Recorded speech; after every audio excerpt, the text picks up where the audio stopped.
President Truman arrives to attend the last session of the conference to mark its official closing, a day which the whole civilized world has awaited anxiously that it might judge results. And the world, as well as San Francisco, rejoices over great progress made.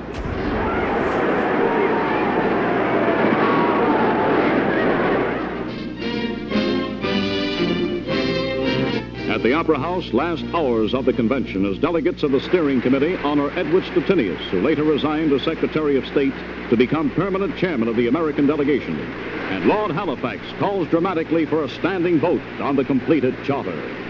And it is now my duty, my honor and my privilege in the chair to call for a vote on the approval of the Charter of the United Nations. Nation by nation, the delegates stand up for the great new charter they hammered out together. 50 nations standing side by side, unanimous for peace. Now, final signing of the charter. China signing first as the first nation attacked in this war. Dr. Wellington Koo's signature topping the long list to come. Then for Russia, Ambassador Gromyko commits his country also to the agreements and objectives decided upon after days and nights of compromise and cooperation. 4 main agencies upon which the world now puts its hope. A powerful Security Council having final military authority. A General Assembly representing all member nations. A Social and Economic Council to tackle the causes of war. And an international court to judge any international disputes.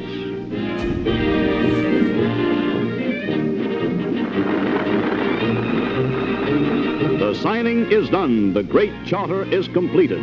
This draft of mankind's deepest hopes already a historic document. Perhaps the Magna Carta of peace-loving humanity itself. Now Stettinius introduces the final speaker of the San Francisco Convention. The President of the United States of America.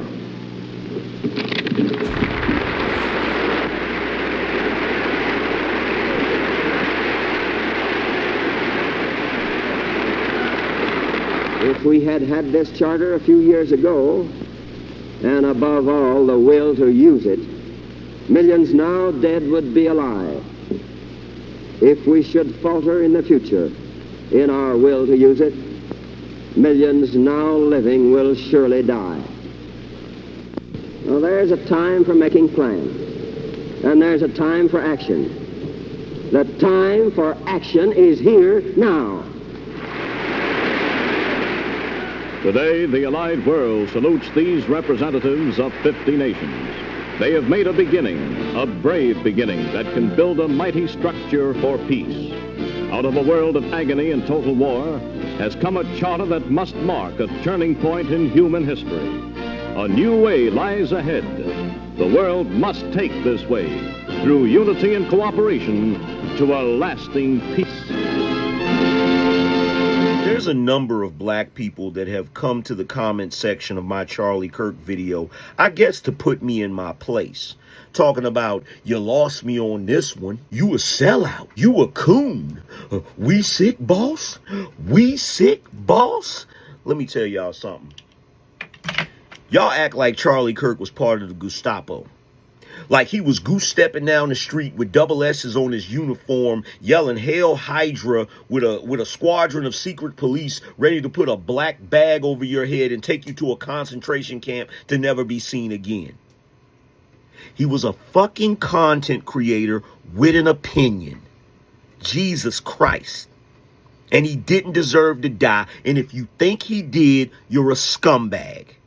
Period. Safety Act laws are going to be toughened. So just over a month ago, I did a video about the new laws that came in with the Online Safety Act. The fact that ID would be required to visit so many websites and how UK government are policing speech and content across social media, which would cause platforms to overreach. Now, early on, I did say that over a period of time, they will move the goalposts and they'll keep kind of censoring and banning and prohibiting more content. But I thought it would be 6 months. I thought it would be a year. No, Just yesterday, they've moved the goalposts yet again. Online safety laws to be toughened to make the blocking of self-harm content a legal requirement. The National Crime Agency has warned of an unprecedented risk posed to children by groups sharing content promoting self-harm. Now, so far, this seems okay. You'd be like, okay, well, stopping content that promotes that, surely that's a good thing. And to be honest, if that was just the line there, where you're stopping content promoting self-harm content, then yeah, I would tend to agree. But just wait. This gets dystopian. Social media companies will be legally required to prevent users from promoting self-harm under strengthened rules announced by the government today. The new rules mean that platforms will need to take measures to block such content from appearing in the first place, rather than just taking it down after it's been published. The change announced by the Technology Secretary Liz Kendall on Monday is expected to come into force this autumn. Now, I am going to get into probably what's going to be the biggest rant I've ever posted on my channel. Here's the thing. If websites such as Facebook, such as Instagram, allow content related to self-harm and the other stuff, it's really difficult to say the other word on YouTube without the video getting taken down. But if content is found on those platforms, the fine is the same fine as the Online Safety Act. This rule comes under the Online Safety Act. It's 10% of the revenue for the big corporate company, 10% of global revenue. So essentially, billions of dollars worth of fines. Now, because platforms are scared of paying these fines because they care about their bottom line, they will overreach. And they've already done it with the Online Safety Act. Many news stories like the Israel-Gaza conflict, Russia-Ukraine, so on and so forth. A lot of these articles are getting removed or taken down off different platforms, whether it be X, Instagram, Facebook, TikTok. A lot of these forms of content are being removed. I'm not saying that I want to see content of people promoting self-harm, but how do we know it's the promotion of it? How do we know someone's not putting a post out there warning their friends and family that maybe they're not okay? Maybe they need help. Now, if we go back to the news article, they said that they're looking to prevent the content, not to remove it after it's published. Now, to prevent that sort of content, you need to understand context. Is the person promoting it, or are they talking about their feelings? Now, the reason why I care about this so passionately is I had a friend that wanted to take their own life about 8 years ago. And it was thanks to the warning signs that they put out on social media that myself and my other friends were able to identify it, actually get him help with his parents. And to this day, he's now living happily with a couple of children and everything's absolutely fine. But those warning signs probably saved his life. With the law saying that you can't promote it, yeah, I understand that, but you have to think about how that law works, because it certainly doesn't. That law coming into effect would actually do the opposite thing. It would encourage platforms to ban any discussion of those topics that could be for people seeking help. More to the point, let's just move away from this particular topic. If we talk about the Online Safety Act as a whole, that encourages people to use VPNs, to go to the dark web, and to actually escape the surface web. And that takes them to the places such as the deep web and the dark web, where you will find content that promotes this stuff, and services and tools and appliances that make this stuff possible. So the Online Safety Act, in general, will actually make this problem worse. That's something that I've noticed, is that there's such a vast array of how this has been covered in the media over the past couple of days. It has been such a sliding scale of like outrage to sympathetic statements to people like flat out agreeing with it, not realizing that, if you set the bar here, social media platforms will set the rules here to try and make sure that they get just below where the bar is. And what you're going to be doing here is acting content. A good example is this statement here. There's a growing concern from free speech advocates that preventing harmful content online will result in platforms overreaching and removing all discussion around self-harm. Yet this is yet to be seen. What do you mean that this is yet to be seen? If we just take a different topic, if we take things like general media, that has been removed from platforms in absolute spades over the past 4 weeks because platforms are overreaching to make sure they don't violate the Online Safety Act. The same thing will happen with this topic. Now, like I said before, a political party or organization receives donations, receives funds to then go out there and have to actually sell something to the general public of them having a net positive. So they'll take advantage of the Online Safety Act and say, actually, we want to make sure that the Online Safety Act also includes this thing. So they'll contact the various parties involved. They'll make sure that that little bit of legislation gets added. And that's a green tick next to their public perception of them actually helping children or preventing things like self-harm and all of that stuff. When in reality, what they're doing is removing the ability for parents and family and friends to see when their friends and family are actually struggling. This is why the current system in place, if someone puts out a post now where they're promoting people to go and do something horrific, it may take an hour or two, may take a bit longer, but that post will get removed. It will get taken down off most platforms. That system works because it's not algorithmically based. They're based on manual reviews. Whereas if you start instituting something like this, where all discussion around the topic is in a taboo grey area, platforms will just restrict all discussion around those topics. And that's when we'll start missing warning signs from our friends and family that they are actually struggling and they actually need help. And this is fucking dangerous. Anyway. So, Charlie Kirk getting shot is not just politics. This is actually a ritual. This happened days after a blood moon eclipse, during eclipse season. And whenever blood spills under eclipse, history shows us it's never just random.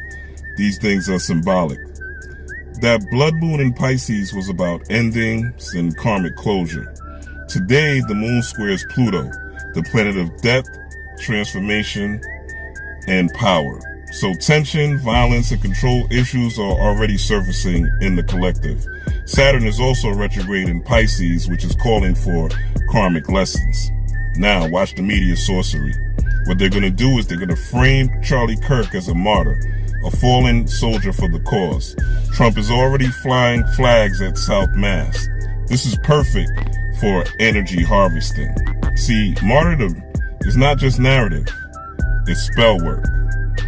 Notice how the media wants us to pour sympathy, regardless of this man's words or deeds. That's the spell. That's the sorcery. Turning controversy into martyrdom and pain into power and blood into energy harvesting. That's the energy harvesting. It's not about the man himself. It's about the symbolic power that his death can generate. Also, look at the numbers.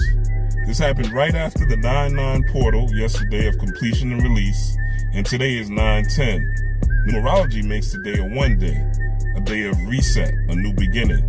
Also, the anniversary of 9/11 is tomorrow. How convenient. Watch how this event will be used and narrated politically for power and also policy. So don't just react, decode. Eclipse season is a mirror, and ask yourself, whose story are you feeding with your attention? Because your focus is an altar and your energy is an offering, so protect it at all times. This isn't just about policy, race, or murder. It's about fear, it's about influence, and it's about control. Will you choose to focus on politics and the news, or your own personal power and the presidency and politics of your own life and those of your family? My name is Rob Blackstorm. Peace, power, prosperity. One love, y'all. I love you. Okay.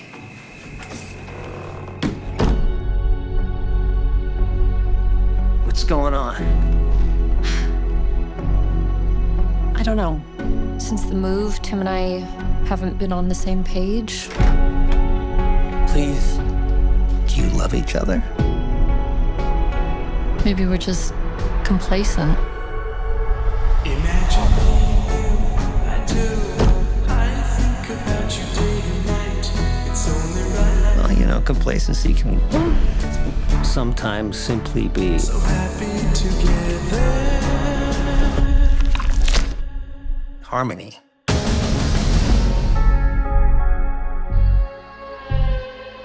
You know, this could be the beginning When you roll over, then you're on my hair. of something wonderful. Tim. We spend our lives in search of the other half. If you think you found that, don't be so quick to let it go. I think something's happening to us. Listen to me. Listen to me.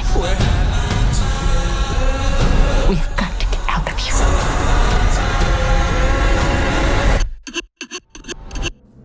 Now.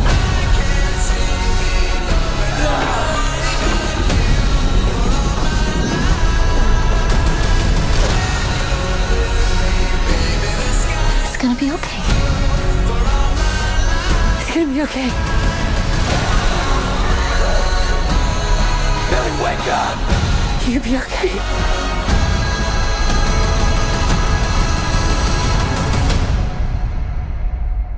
Whiskey for the pain.